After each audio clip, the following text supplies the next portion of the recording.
Hi all, I just wanted to get this message out. I am going to be posting some messages, just audio only, because I just don't have the patience or interest in getting on camera right now. But what I will tell you is we are going to be doing some major adjustments spiritually in the next week or so in preparation for the solar eclipse. And right now the solar flares that are happening are because our sun is going into what we would call its diamond state, or its multidimensional array. And with that multidimensional upgrade, we are aligning to that over the eclipse. And therefore, what I know is that this first adjustment is going to come in through the lunar eclipse. When I look at the angelic dream keys, these are very specific dates that these keys align to. And these keys, if you're not familiar with them, you can check out my website, angelicacademy.com, to learn more about them. But what I know is that the lunar eclipse is going to have a key that really is about making some minor adjustments before something goes into wrong alignment, let's call it, right? So almost like a chiropractic adjustment to the system. And so the lunar is really just going to be making a minor adjustment. But on that lunar eclipse date, we do have a potential Carrington event, which is essentially a very large solar flare that could hit the planet directly. And in that case, electronics and devices and things could be massively affected. That is what they're reporting as of now. So just be aware that is not in any way nefarious or a sign of negativity. That is actually an adjustment that needs to be made to prepare for the April 8th solar eclipse. And what that is turning into, because of all the attention that people are giving it, is a massive event, because of course where consciousness goes, every energy flows, right? So what we're looking at on April 8th is essentially the key for that date is accessing the memory system. So you can kind of think of it as wiping out memory of massive grids of holographic nature that this planet has been holding on to for a long time. So these would go back to the ancient empires. Some might call it the Atlantean grids, which need to go completely out of the memory system of the planet, because we keep essentially rinse and repeating that system, or that story or narrative, or template. Let's just call it a template. Yeah, okay. So what we're seeing right now is an inflammation of a lot of dogmatic beliefs, a lot of amplification of religious belief, a lot of amplification of conspiracies and theories and speculations and mental mayhem or miasma that is overwhelming the brain. And when that happens, that can cause a collective depression. This can be the cause of a lot of people having bipolar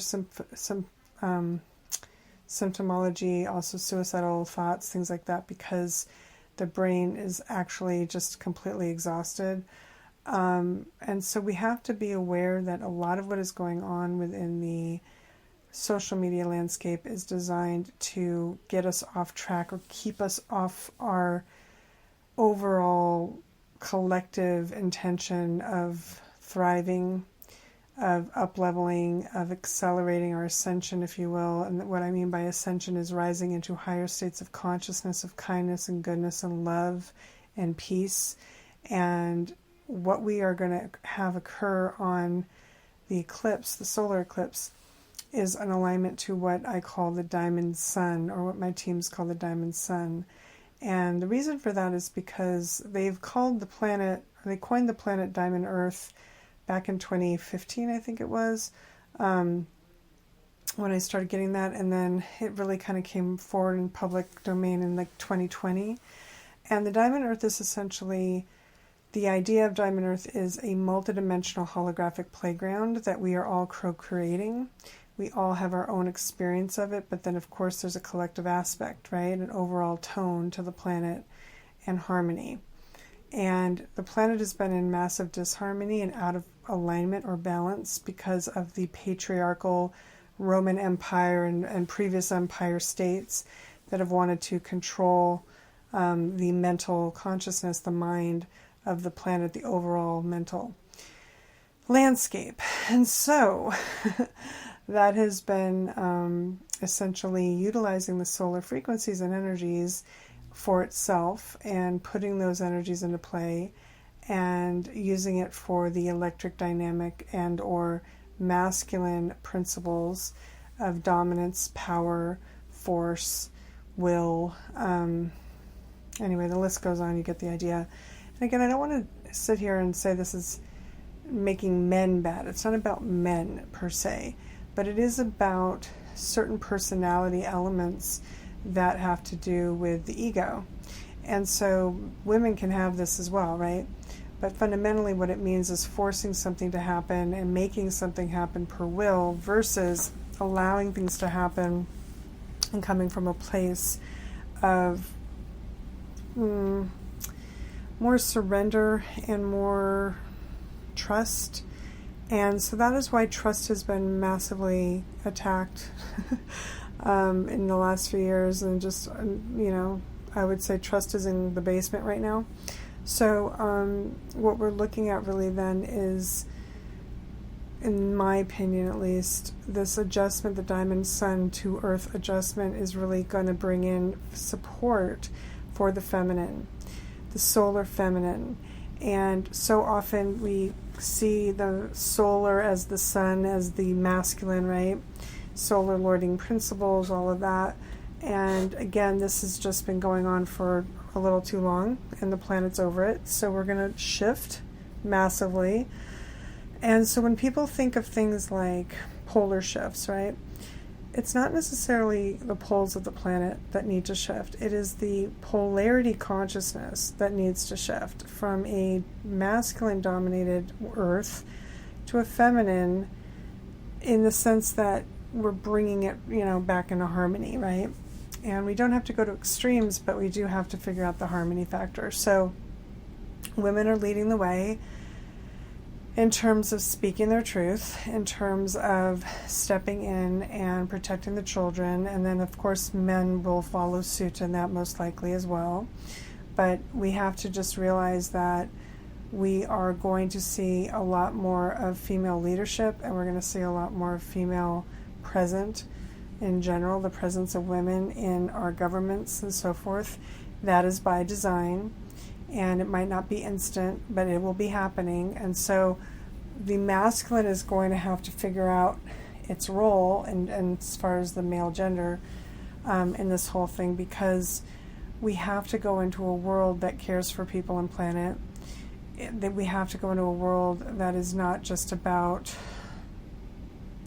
well, I'm just going to keep it simple, ego. And what we are seeing is inflammation of the narcissist. We're seeing the inflammation of imposter syndrome, spiritual imposters as well. So for those of you, who are out there teaching spirituality or anything of that nature, you have to be really clear that if we are putting forward things in a way that creates fear instead of just truth as this is what we can do about it, and give information that can be utilized for the elevation of consciousness, for preparation of our consciousness, and to empower us to really know that we are creating this whole entire reality all the time, right? So for this correction or this reboot on the eclipse, I want everyone to really consider to ignore anything that's putting fear around it, because it is not about fear. It is actually a really good thing. The key on that date is really about doing away with anything of a, let's call it, lower negative intention, something that has sinister motive or nefarious motive, and unlocking the universal library or the Akash, the memory banks, and clearing out those memory banks.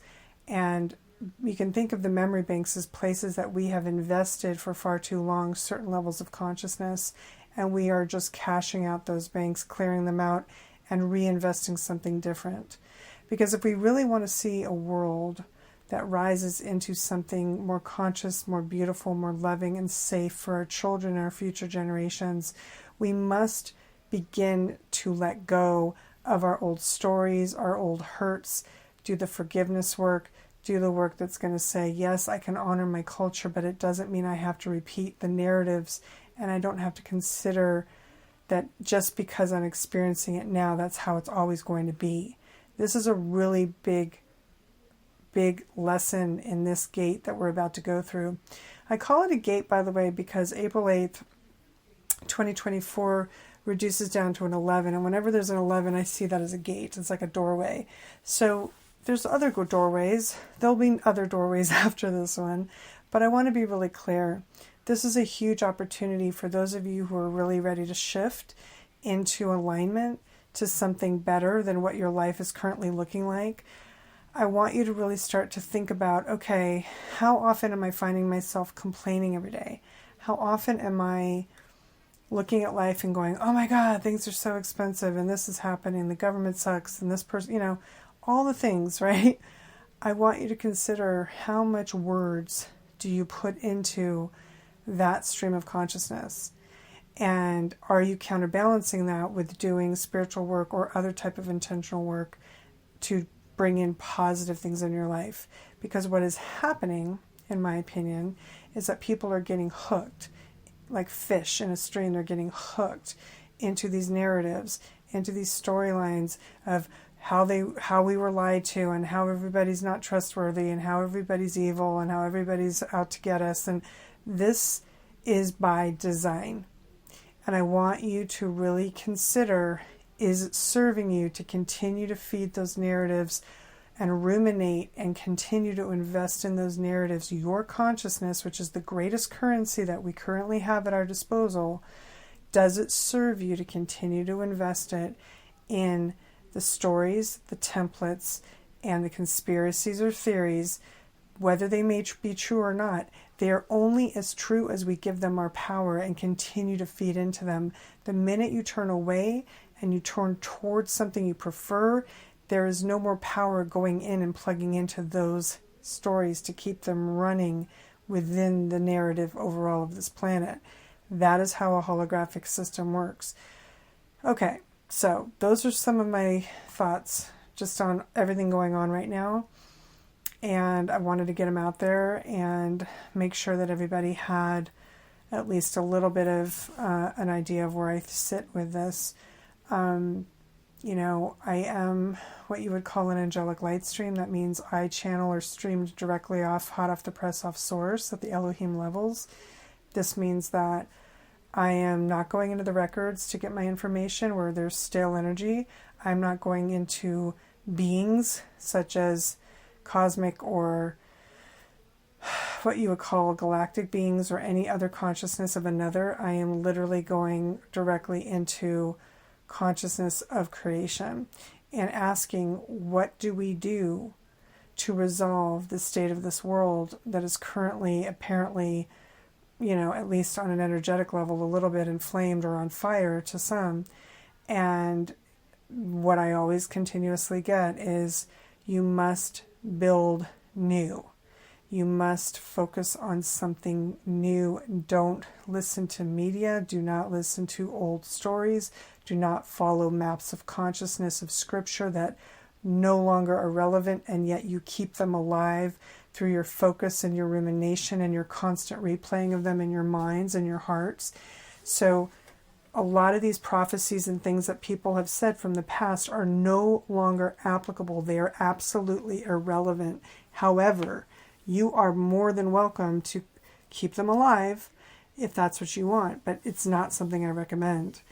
So we have to remember, a lot of the time when there were prophets of old, they were filtering through trauma that they were experiencing during their lives, and that will inform what they receive.